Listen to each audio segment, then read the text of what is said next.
Happening this morning, Canada Post issuing a 72-hour lockout notice to its union. That's representing its postal workers, and that means as of Friday, you may not be getting any mail. That announcement coming hours after Canada Post said its latest offer on June 25th was its final one. The union, however, saying that Canada Post refused to negotiate fairly. The dispute ultimately boils down to money and changes to employee pension plans. Canada Post said in the event of a full work disruption, it will not operate. So no mail, no parcels will be delivered except for what it considers essential mail. Mixed reactions this morning on whether or not it's a hassle for your summer plans or bill payments. Snail mail is outdated.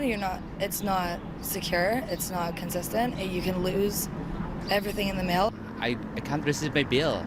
So how can I pay, and how do I know when it's my due date of the bill? So it's a big thing for me because I don't go online, so I'm depending on the post or the letter that they send it to me. The last time Canada Post experienced a work stoppage was about 5 years ago, when it lasted for 10 days before employees were legislated back to work by Ottawa. A man in his 20s clinging to life in a hospital this hour after being shot several times inside a car in Ajax. Happened near Kingston and Harwood about 11:30 last night. Vehicle riddled with bullet holes. So far, no arrests have been made. Durham Regional Police urging any witnesses to come forward. A two-alarm fire ripping through a home in the city's West End this morning.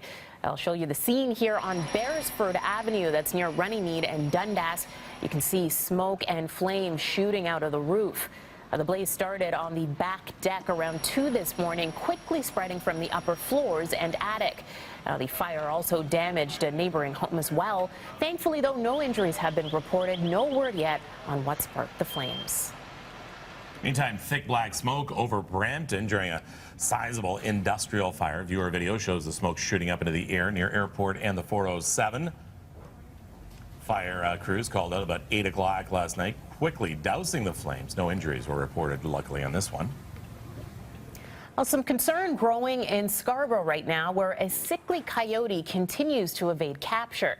We have some photos of the animal taken by residents in the Military Trail area. It has a skin disease called mange and may have other issues. And the animal has been spotted several times in the area that backs onto a ravine. Residents have been flooding the city with calls, worried about the animal and, of course, for their safety of the neighborhood. Police have put out a release warning people not to go near the coyote, but both Animal Control and the Toronto Wildlife Centre say there is no reason to believe the coyote is a danger to humans. The Toronto Caribbean Carnival. Remember the one we used to call Caribana? Everybody still calls it Caribana? Still do. Anyway, we're not allowed to call it that anymore. No. Anyway, it kicks off today with a colorful parade of costumes at Nathan Phillips Square.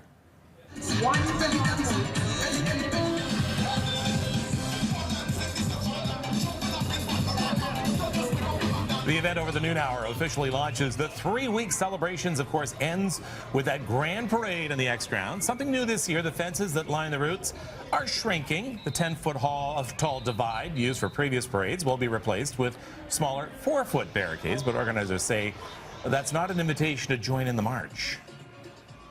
So we figure if we educate the people and if we start doing things that we should be doing, getting it out much earlier, and put the fences down, because a lot of people who come into the street don't come to jump, they come to stand in front of the fence to take pictures. So once the caging is gone, and people ask for that, so we said, okay, the caging is gone. Now, how do we secure the bands? How do we secure the masqueraders? And how do we do everything else?